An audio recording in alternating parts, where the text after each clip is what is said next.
Hey, what's up, guys? So, I bought this air compressor. It's a Fortress, the 200 psi 27-gallon version.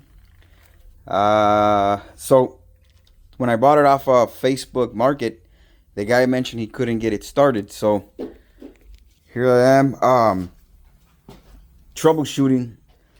So one of the things you got to check for is that it's a pressure sensor.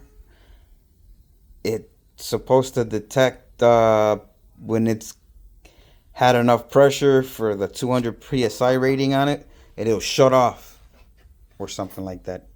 But so anyways, I was here messing around with it. I couldn't get it off. I had added some penetrating oil to it while it sits.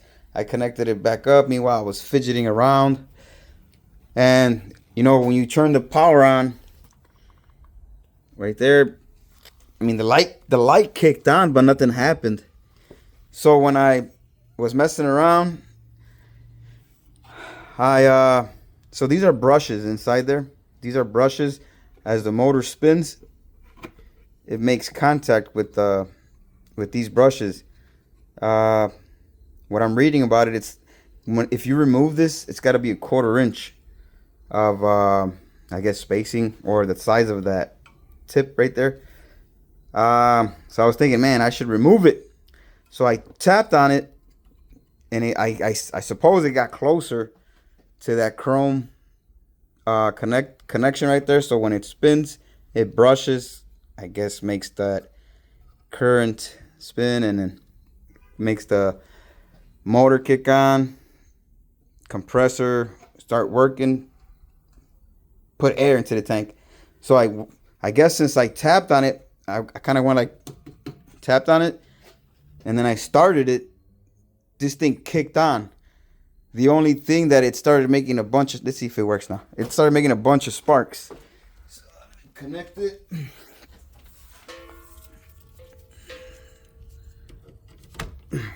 So I kind of pull on it, hoping. I'm pulling on it now. Turn this flashlight on. I'm pulling on it now to see if it'll separate again, so I could show what I did. Hopefully it doesn't start, so I could show you guys, but here it goes. Okay, there we go. It did not start. Uh-oh. What happened now? Light is not kicking in. Oh. Push that back. Oh, did you hear that? It tried to start. Light is on. If I take my flashlight off. Light is on. But it didn't kick on.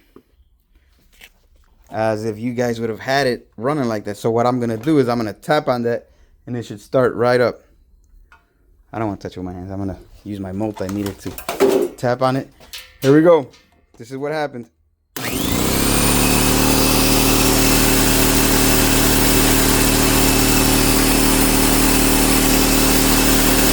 Working now. Bingo. Shut it off.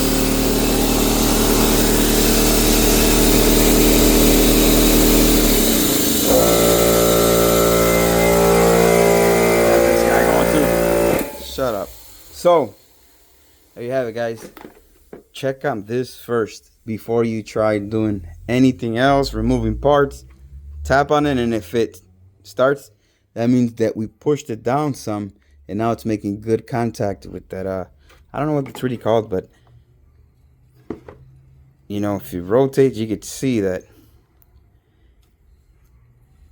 it makes contact there. So one thing I also read, that if you see a bunch of arcing, a bunch of current sparking and everything, that's a bad indication. That means that it's not getting even contact. And if you leave it like that, it's going to heat up this area real bad. And you don't want that, because you're going to have uneven wear, and who knows, maybe like the fire. But I don't know. I don't see any other YouTube video out there explaining this. But I'm going to put the cover back on. And hey, I got this for $50. Win-win, huh? Ha. Thank you guys. Have a good one. And as always, like, subscribe if you want. I'll be posting other videos. Have a good day or night. Bye-bye. All right, guys. So I was thinking I should make a comparison between the Fortress and my Husky 8-gallon 150 psi hot dog compressor. I mean, it's obviously small. It's not quite of a comparison type of deal since they're not the same type, size, or whatnot. This is what is this? Vertical compressor. That's just a little hot dog compressor. So I'm gonna pull up a sound meter to see what the difference are in both of these. And should say this is a let's see, this is a 200 psi 27 gallon.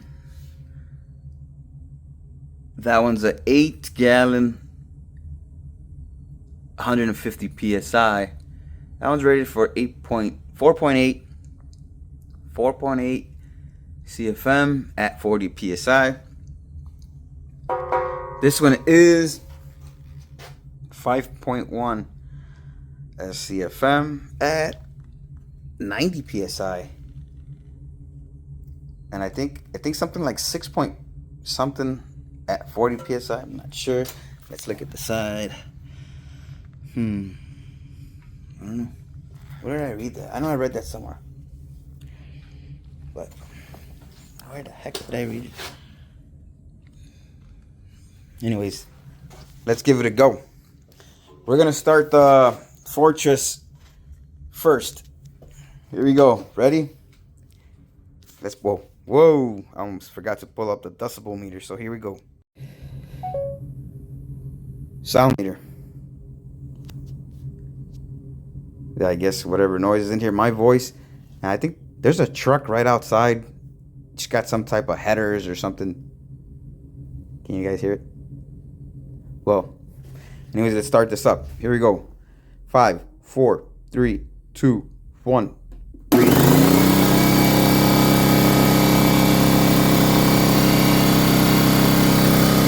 Move away. I'm talking. This is my voice over the decibels. If you move away, it starts to go down. This is I'm by the garage door now. Bring out the camera. See, this is the garage door. And check out the decibel. So the farther you go, I guess the sound goes down. Let's get closer.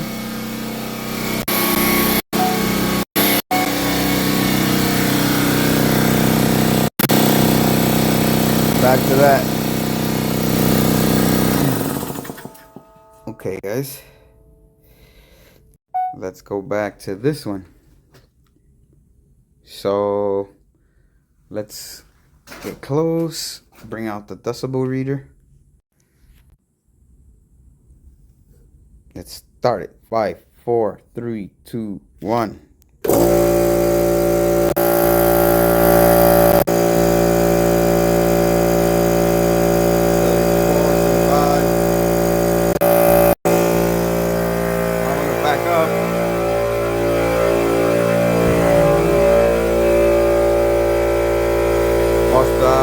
Decibel.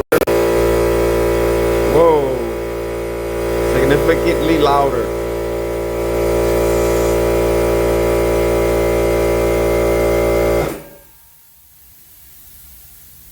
All right.